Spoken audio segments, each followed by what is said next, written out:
Good afternoon, everybody. It is Thursday, right around noon, and our live stream has started. We'll give you a couple of seconds to find it if you're tuning in today on Facebook or through the church's website, where we use the Vimeo. Hopefully the sound is working well today. Firstly, a note of thanks to my friend Tom Drury for coming and playing last week. Really enjoyed watching all of his improvisations on Advent themes.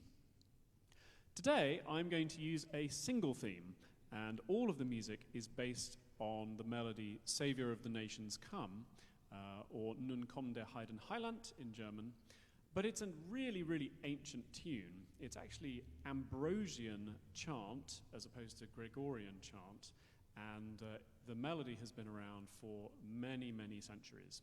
So, first of all, from Bach's Orgelbuchlein, and then I'll play a version by Marcel Dupré, which personally I think is probably the creepiest piece I'm playing today. It's very soft and very slithery and very chromatic, and I'm not quite sure what was going on with Dupré that day, but it's also in the same key as Bach's version from the Orgelbuchlein. You'll notice that the melody, if you turn it upside down, if you turn it upside down, and what Bach does is he bases all of the figurations of accompaniment on an inversion of the tune itself. And then he piles them on so they cascade downwards. So perhaps symbolic of Christ coming down to earth to join us.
Now we're going to hear three settings back from Bach's day and his immediate predecessors in musical history.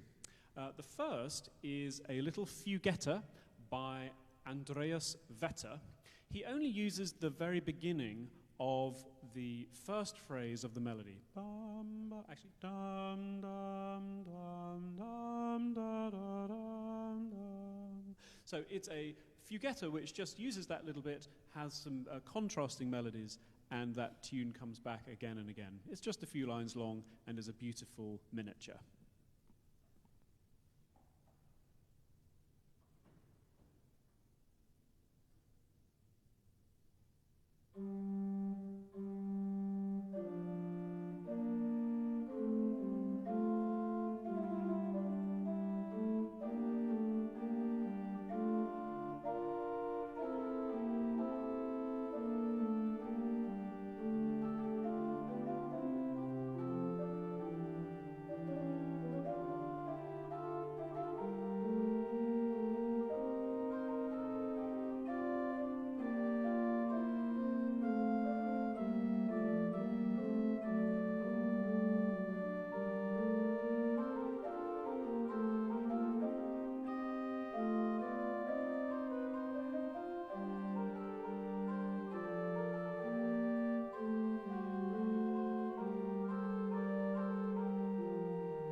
Next, we're going to take a visit to see Dietrich Buxtehude. Bach famously took he walked to Lübeck from where he was living at the time, and he asked for a little bit of a break. I think he asked for 2 months vacation, but he was gone for 6 or 7 and was told if he didn't get back, he'd be fired. So he did make his way back. But he spent a long time studying and spending time with Buxtehude, who really was at the cutting edge of the development of the Baroque style and various things. I thought it would be interesting because Bach takes a number of ideas from this particular chorale prelude based on Nun kommt der Heiden Heiland from Buxtehude and magnifies them tremendously in a version which he then wrote later in his life while he was in Leipzig. So I thought it would be interesting to play the notes of the melody and then speed up the ornamentation that Buxtehude uses, and then actually play the piece, and you can see then how these ornaments sound so natural and sound so much and very elegant. But just to give you a sense of where at the beginning of each major beat, Buxtehude has the tune, and then the embellishments follow. I'm going to speed up the embellishments so that we can then follow the notes of the tune very carefully through.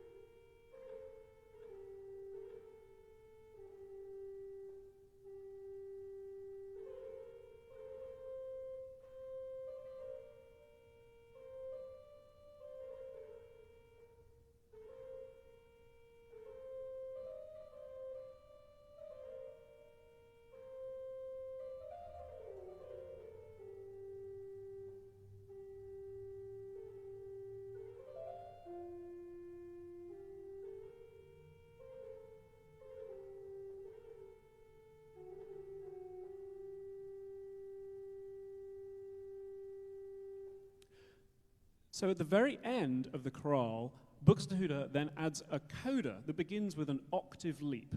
and then there's a little bit of dressing up goes on. There's a couple more measures of beautiful ornamented stuff. And Bach, in his version, which I'm going to play next, takes that to an even more extreme. So here is Buxtehude's setting of Nun komm der Heiden Heiland.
So Bach takes a number of ideas from that and expands them quite dramatically. First of all, the pedals are constantly moving, often referred to as a walking bass. They're just sort of scales wandering around up and down. The left hand introduces the melody in two parts, in a sort of canonic figure where they follow each other around, and then comes in the super ornamented version on top with the solo stop. And again, you'll see that the movement of the notes is on an even larger scale, whereas with Buxtehude, the initial notes of the phrase which were ornamented were every 2 beats. Quite often here they're every 4 beats, or an entire long measure. So you've got to really pay very close attention to even notice that it's the tune at all. But one of Bach's most famous pieces, here is his Nun komm der Heiden Heiland, BWV 659.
hope you enjoyed that. I know I did. One of the most beautiful pieces of music perhaps ever written. Has so much in it. So moving now to some more modern composers who greatly admired the music of Bach and of the Baroque period. And starting with two chorale settings by Hugo Distler, who was a German composer active in the early part of the 20th century, but who died at a tragically young age. The first one is a... find all these for a second.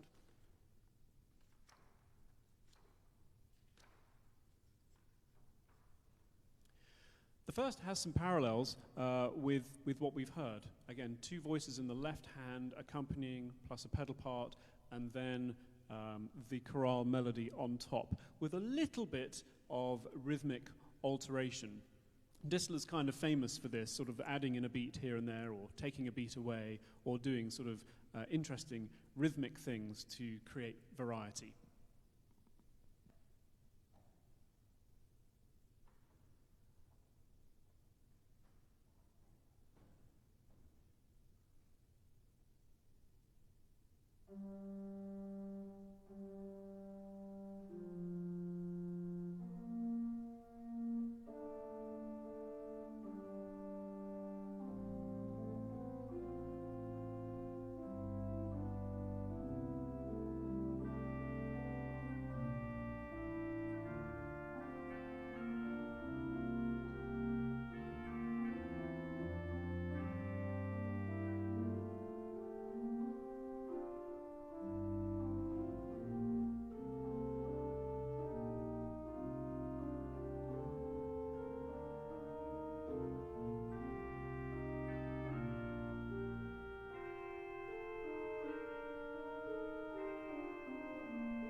The next version by Hugo Distler is more of a kind of whirling dervish, perhaps that you would play at the end of a service as the people are leaving and you send them on their way with something a little bit wild and crazy.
Next, a setting by Hans Klotz.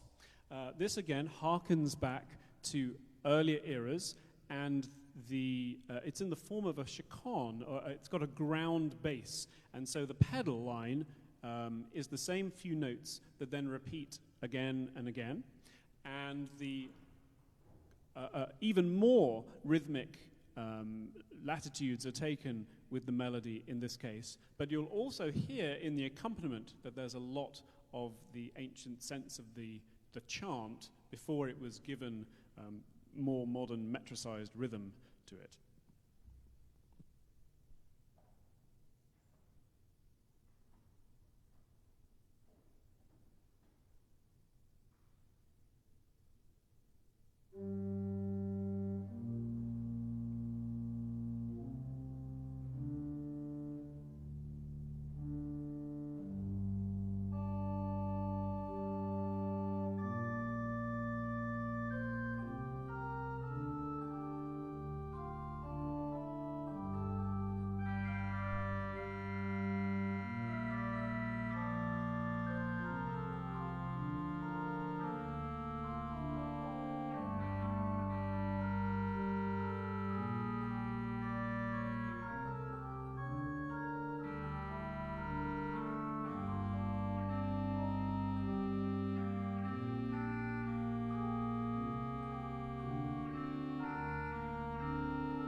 Next, a setting by Helmut Walcher, who was very well known in European circles as a teacher and pedagogue of the organ, and also as a composer. So here, his compositional technique is to have a pulsing pedal note every measure that returns, and the accompaniment here again takes fragments of the melody and uses them in a canon, but being a more modern composer, they're a canon at the second and kind of follow each other very, very closely around, and then on top again is where the melody sits. So this version by Helmut Walcher.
And finally, a setting by a modern composer, Paul Seifert, which looks back to the very beginning of our journey and the sound world and creative world of Bach, Buxtehude, and their contemporaries. Here, the melody is in massive, long note values in the bass, and the harmonic language and movement and counterpoint in the upper voices on the manuals is just 100% reminiscent. I wish I could improvise in this style so cleanly, with not a note out of place. So, our final piece today, and I hope you haven't become sick of this melody, but composers have responded to it so wonderfully through the centuries. Here is a setting by Paul Seifert.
So, thank you so much for joining me this Thursday lunchtime as we've explored settings of Saviour of the Nations Come here on our glorious Fisk pipe organ Opus 98. It gets to celebrate its 30th birthday next year in 2021.